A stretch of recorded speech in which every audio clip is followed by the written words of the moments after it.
Hi, welcome to episode 4 of the Weekly Wave. I'm Matthew Lyons. And I'm Aaron Johnson. Our special guest here today is Superintendent of Abington Public Schools, Mr. Peter Schaefer. How you doing, Peter Schaefer? Good afternoon. Good to be here. Thank you for having me. Thank you for coming. Yeah. All right, so first of all, congratulations on contract extension into 2023-2024. I love having you here. You're a great superintendent. Thank you, Aaron. You're welcome. But what do you intend to do with all this new time? So if I could just back up a little bit on it, I've been in Abington for quite a while. I've served most of my professional life here in Abington. Yeah. I've been in different districts. I started in Springfield, and I went to Silver Lake, and then I came to Abington. I have a loyalty to Abington that I won't be able to shake. So I'm very appreciative that I'm able to finish my career here. And I sort of see it as my last chapter in the book, and the chapter hasn't been written yet. So I've really been fortunate in all of my experiences in the districts I've worked in, including Abington, to I get out of bed in the morning and I'm glad and happy and very fortunate, and I feel it's a gift to come and do this work. And I want that last chapter to be the best chapter in the book and exciting, and I'll derive that from the work itself. And Right. so, we came through some difficult times in Abington with the recession to end all recessions, not to Yeah. over or understate it, but it was awful. And we took the school system apart. We closed schools. We cut programs for kids. And now we've been on this trajectory where we're building and on a great upward spiral. And it's not just about the new building. It's lots of things. It's programs. We're sitting in one of them. Yeah, this is a great studio. And it's exciting to be able to do these kinds of things. Full-day kindergarten was another exciting thing to be able to do for the community. And in the next couple of years, what I see that we need to do is we need to take a look at this configuration that we have very strategically in terms of the services that we're providing as all of the children move through this system, and including before they graduate Abington High School. And with this new with different grade configurations now in different buildings, how do all those go together and fit together in a progression so that one grade isn't a jump up for students? It's this natural transition, and they grow and they develop from pre-kindergarten through 12th grade till they graduate and go for high school. Creating experiences that are more interactive in classrooms so that they're more student-centered, more that can lend itself to technology, which I know we're going to talk about, but can also lend itself to other activities.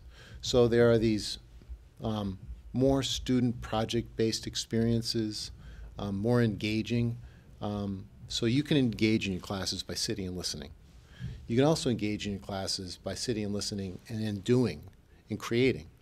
And again, we're sitting in a good example of that. This is the creation of something that's amazing, where you guys are taking your skills and your talents and you're actually synthesizing all of this into a product. Thank you very much. So those kind of engaging, interactive things are the future.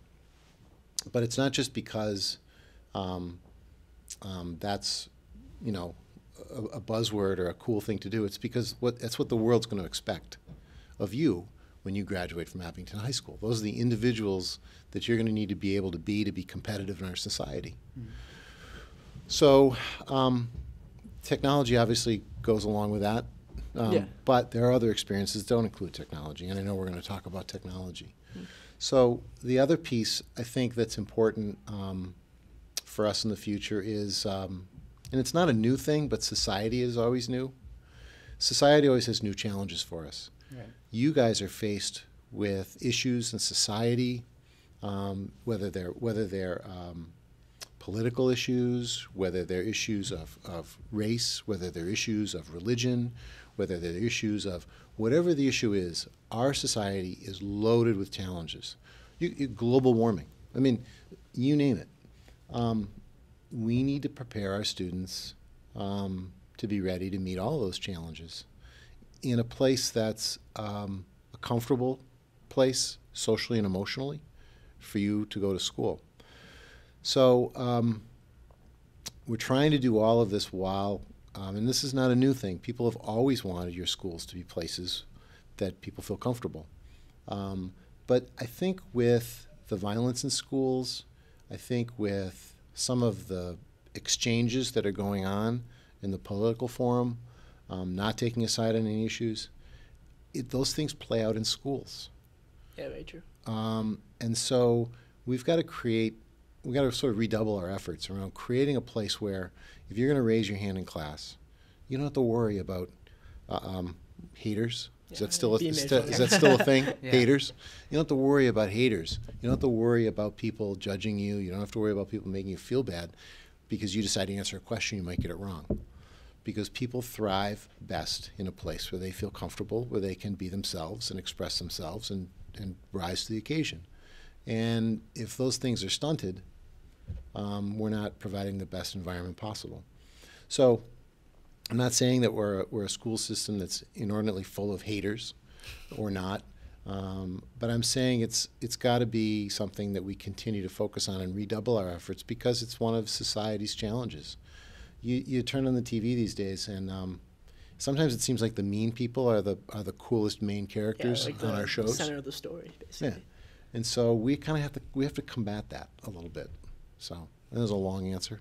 Yeah. But And you said that you're seeing this as your last chapter. Are you going for a contract extension after? so 2024? this will see me through the end of my career. So I'm going to miss the work, but I have a long way to go. So, but that's why I say it's the last chapter. You'll be missed. Oh, thank you. will. I have a long way to go, but that's why I say it's the last chapter. Whereas you're not physically present in students' day-to-day lives every day, could Yeah. you maybe elaborate on what exactly a superintendent does, what your roles and responsibilities are? So before I came in, you guys said, "How's your day going?" I'm like, "This is the best part of my week, guys." And I meant what I said before. I do believe in my work. I do like my work. I do feel passionate about my work. But my work gets me away from working with students. It gets me away from the energy that you guys bring and provide. And there's a kick to that, to being in the middle of a classroom and working with students or coaching a team or working in the arts. There's a great kick to that. I'm removed from that because basically I'm responsible for the curriculum, the instruction, Yes. the textbooks, the pens, the pencils, the walls, the heat, the temperature, the budget, the special education needs, early English language learner needs. There are any number of student issues that occur throughout the day or the week that I'm behind the scenes working with people at the building trying to help families or kids with problems. And so most of the time, 60–70% of the time, I can plan my time around I've got a meeting to go to on curriculum, or I've got a meeting to go to on schedules or planning or you name it, or budget. And then I prepare for those meetings. I have to involve a variety of people in all of the decisions because we're a public school, and that's a healthy thing for us to do. So then I run these meetings with a group of people, and then there's always a product from the meeting, things we all have to do. Then we have to make sure they get done. So most of my time is focused on doing those types of administrative tasks.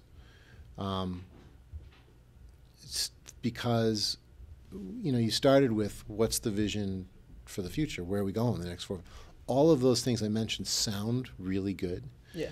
But you need to have a plan Right. on how you're going to get that done. You need specifics. You need professional development providers. You need to know how you're going to evaluate the things you're doing. You need to evaluate the things you're doing and then try to improve them. So those things take a lot of time. And then the phone also does ring, that there's a situation or there's a problem or there are these types of things that need additional attention. And then I spend my time working through those problems with people trying to help them. Yeah, that was great. That's why this is more fun, because I actually get to be Yeah. with you guys and have a conversation. So I actually watched your school committee meeting, and they were talking about MCAS testing actually being harder, taking like junior level classes and fitting them into like sophomore level MCAS. How do you and the committee plan to combat this inflation of difficulty? So what they're basically doing is they're taking the same test you have now, and they're saying you have to do better on it. So that's why they're saying it's getting more difficult. The pendulum on MCAS and testing has swung too far. We're over-testing. Yeah, I agree. I also agree. Yeah. Back in the day when I was in high school, you're getting a better education than I got. It's more rigorous, it's more thoughtful, it's more coordinated, it's more organized, and that's a good thing, because one of the reasons Massachusetts is leading the rest of the nation with our economy is because we're graduating smart people who are ready to work and be successful. So having high standards and testing is about that, and that's a good thing, but we're testing far too much. So we're going to continue to work hard to create educational opportunities that are challenging and not overly challenging, but that push kids to do their best, and have high standards. But in terms of really learning, trying to create these engaging lessons where you take more from them because you're more involved in creating yourselves, that's going to improve achievement scores. So we're going to continue to work toward that end to meet those challenges as they come. But I don't want to be, a servant to these tests. Yeah. That's not fair to you guys. And we wouldn't be providing you the best experience possible if we were doing that. So we still have to take them, because unless we secede from Massachusetts, that's the way it goes. But Right. So. How has your job changed since we moved into this new building? Is anything easier or more difficult? Well, we've both, but in a good way. So the new technology and, well, first of all, logistically, the move was huge. It was a difficult thing to pull off. Tearing down the old school building, Right, filling yeah. in the soccer fields and building on this new school. Well, and all new schedules. Yeah. Over Right. 3,000 boxes were packed and moved. wow. And I got to tell you, I give your teachers a lot of credit. They really worked hard to try to create a smooth transition for you guys. And then behind the scenes, there were administrators trying to help the teachers create a smooth transition. So even the other departments that you don't realize that helped us with the move, all of the town departments, police, fire, the highway department in particular, they have to inspect and help us hand in hand along the way. You guys, this is a good town, and people care about the schools in this town. And so all of those things happened, and I'm proud of those things, but they were a lot of work. But they were a labor of love, because you care about this, and I think it was a labor of love for everybody. Now that we're into this as far as we are, the challenges are more about, so now we have these really great tools. How do we best use them and maximize how great they are for the experience that everybody's going to have in the classrooms? Again, I'm going back to this room. This is what we want. These are the things we want to do. We just did a one-to-one rollout with the laptops, and I know we're going to talk about that. So you can pass out a bunch of laptops and pat yourself on the back that you've done a great job, but you really haven't done anything unless people are really diving into them and using them effectively. Well, we're only 5-6 months into it, so there's quite a room left for us to improve. But for being 5-6 months into it, I mean, I'm proud of what we've done. It's doing very well. So that was more work. That was hard work, but it was good work. So that's how the building has changed. The one-to-one computers were a part of the building project. That's how we were able to acquire them. So. All right, so in the 2 years I've been in the school, I've noticed a huge change in physical safety as well as mental safety. I know that all the side doors are being locked after 7:30, and police officers are now on duty all over the school, and even the principal is helping out with a mental health room in the guidance office. How has these policies changed from before, from the old high school, and what is the end goal in all this? So it's really policies and procedures or practices. So there are new policies in place, new agreements, in terms of collaborative agreements with the police department and things like that. That's new, and we've always had something in place and then Massachusetts came out with a boilerplate for what it should look like, and then we revamped it to look like that. So there are some new policies and things in place, but it's really about those practices. The things that have taken place in our country are frightening. Yeah. And we want to do our best work at ensuring everyone's safety. We want to keep everybody as safe as possible.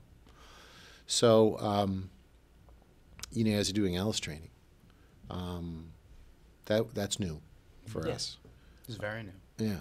And the mental health piece. So the concept itself and the work itself isn't new. We've always cared that people feel safe. We've Yes, obviously. always cared that people feel emotionally or not only physically safe, but emotionally safe. Nobody's ever wanted to tolerate or has tolerated bullies. But there's a new focus on it as society continues to change. And so we have to be responsive to that. So you've named a lot of it already. School resource officers. Yes. This is mental health pieces. You guys in your health classes are doing signs of suicide. Mm-hmm. Because there are people among us that struggle, and we want to help them. So we're trying to do everything possible, everything you can think of, to create that environment and to help those people who are struggling, so that we can have the best and the most productive and the safest school system possible. That's great. You already mentioned that we are in the middle of a transition to a one-to-one school. Could you maybe talk about how how important you think it is that teachers implement technology into their lessons? So here's the thing with the one-to-one, and this not people sometimes think this is a sort of an odd thing to say. The computers aren't going to improve our achievement scores. Like the studies show that's not what happens. However, the use of the computers will help all of our students be successful individuals when they move on to college, or the work world, or the military. I ambush your classmates after they graduate as soon as I see them a lot of times, and I say, okay, so what are you using in college? What weren't you prepared for? What technologies are you using? Do you use a laptop? Do you use a tablet? Do you use a Chromebook? What do you use? They're using laptops mostly. Most college students are using laptops, far and away. When you go to the world of work, you're going to be using technology. So you guys are sophomores? Yes, we are. So by the time you graduate from high school, 3 years from now, 2.5 years from now, sorry, you go to college after that, or if you don't, the technology over that 2.5 year period, or that 5.5 year, 6.5 year period when you graduate from college, I have no idea what the tools are going to look like. Yeah, it's always adapting, always changing. It's going to change. Yeah. But immersing you in problem solving and how to process information with that technology will help you for the rest of your lives. So in a school like ours, you've got a social studies teacher, you've got science, math, art, music. You've got specialists in all these different areas. Mm-hmm. So just not to pick on anyone in particular, but if you've got a science teacher, the uses and the applications of those laptops, you're going to be using temperature gauges and probes and sensors to do lab work. Yes. Well, I mean, that's what we want you to do. Mm-hmm. And that's going to be different than a social studies teacher where you're going to be learning what primary sources are, or, we want to guard against fake news. So that you're a very conscientious and critical consumer of information out on the World Wide Web. Well, that skill that you're developing now using the one-to-one and the technology, you're going to use for the rest of your life, because you're going to vote, hopefully, in all of our elections in our democracy. It's important for our democracy that we do this for you. It's important that you use these applications in different areas, in the music and the arts, so that you can use these things later in life productively and successfully and be a critical thinker and problem solver with them. So that's what we're really trying to do with the one-to-one initiative. Also, you're not going to graduate from a college that doesn't have an online component to it at some Yeah, point very in your true. college career. So, shouldn't we be doing that for you? And so that's what the one-to-one is mostly about. And at the elementary level, we've pushed a ton of technology down to the elementary level so that they're not taking them home. But, I mean, I was in a fourth grade classroom a couple of months ago when they went to the rack to pull the computers out, to log on, to research an endangered species. Each of these kids had their own endangered species that they were researching. Mm-hmm. They went over to the rack, they got their logons, they pulled them out by themselves, and within under a minute, the whole class, because the teacher asked them to do their projects, just done. They were just doing it. They were just bang, logging on and hammering away. That's awesome. I And wish they I had were a like- laptop when I was in 4th grade. I know. They were like, little guys. Yeah. And that's huge Yeah. because they're going to go to 5th grade having that skill. They're going to go to 6th grade having more skill. And so like I said, as a system, we need to layer these things appropriately on top so that you can get more and more resilient and better at these things. 5 years ago, a teacher would have said that, and they would have been like, what's my logon name? What do I do?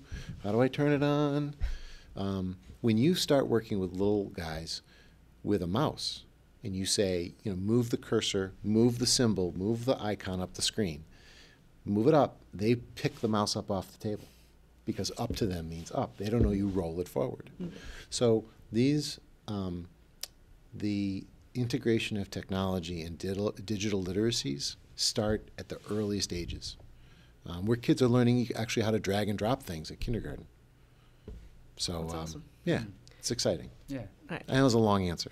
Oh, no. It's No, completely I know we kept you for a long time, but in your meeting as well, I quote your meeting a lot. You talked a lot about transparency to parents and students, and Yep. a lot of parents and students actually watch our show. Do you have anything to say? Are there any issues or educational matters that you'd like to kind of put in a spotlight for these parents and students? I think that our biggest challenges are around what's going on in society and everything that plays out in society plays out in our schools. Very true. And you watch the news and you get shocked that, this is happening here, this is happening there, all over, you watch I'm not going to name any channels in particular, but watch the local news. And I don't know, I'm almost ready to dig a hole and climb in it because I feel like the world's falling apart. So I think there are two things. Everything that happens in our society does play out in schools, and it's our job to help develop individuals to be ready for whatever's going to happen in society. And it's unpredictable. And so we try to get as much information to people about things that are going on as possible. And people get very nervous because of what they see in the nightly news. We're going to continue to try to do that for people. But if you have a question, you should just pick up the phone and call the school. Yeah. I know sometimes, somebody's, earlier in the year there was a student who was missing, an elementary student, and the parent was frantic looking for him. So they went on Facebook to ask people if they saw their child after school. And I said, why don't you call the school Yeah. and ask them, where do you think my son or daughter went after school? So society and mass media are wonderful tools, but they're also dangerous because they can create this sense of apprehension and this panic in people. Pick up the phone, call us. We'll talk through anything. Don't necessarily go out on social media to answer all of your questions. They're not always the best source. Be a critical consumer of that information. It's just the world that we live in. So. Yeah. Thank you so much. Yeah, it was honestly great That was having it? you here. Ask me some more questions. This is the best part of my day. So, That's all we got for you. can I ask you guys a couple questions? Of All course. It's only fair. How is sophomore year at Abington High School? I love it, honestly. You can tell me the truth. No, it's honestly good. it's great. Like, I've noticed myself kind of being invested in a lot more programs, and like we're doing this. I'm part of the Right. Green Wave Gazette. I'm really starting to take a grasp of all like that the school system and you are offering us, and it's been great. I, as well as I think other students, they feel a lot more comfortable because when you walk in this new building and you're a freshman, you're kind of like, whoa, Oh yeah. and you feel like the world's against you. But now that you're a sophomore, I feel a lot more relaxed, even though I'm doing all these new programs. I don't know if this is because my previous years I've had some practice, but I can manage my time a lot better than in freshman year. And I feel that too.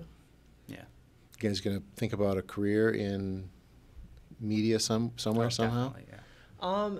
See, I love to create things. So my profession, I want to be like an engineer, like a mechanical engineer. That's why I'm doing this. I love creating a show. I love I love building. Okay. So if I can do that on a day-to-day basis for my job, that's my dream job. I love to build, and film and media. You build like movies and things like that. So I can go either way, but I just want to have a job where I create my own creations, basically. Okay. Yeah. I also like to create, but I'm thinking a lot more artistically. Right now I do the film club, and I love it. It's my second favorite. Makes like club 22-page scripts. It's nuts. Yeah, I take it very seriously because this is something I definitely want to pursue after high school and college. Okay. And this is great practice. Can I have a walk-on in one of your movies? Like I'll be a Oh, background person. I'll do Like a waiter. something, order- yeah. anything. No lines. just somebody walking through the back. Yeah, definitely. I appreciate that. Thanks for having me, guys. Thank you for coming. It's been awesome. Thanks for watching. Special thanks to Superintendent Peter Schaefer, not only for the mugs, for the thoughtful answers.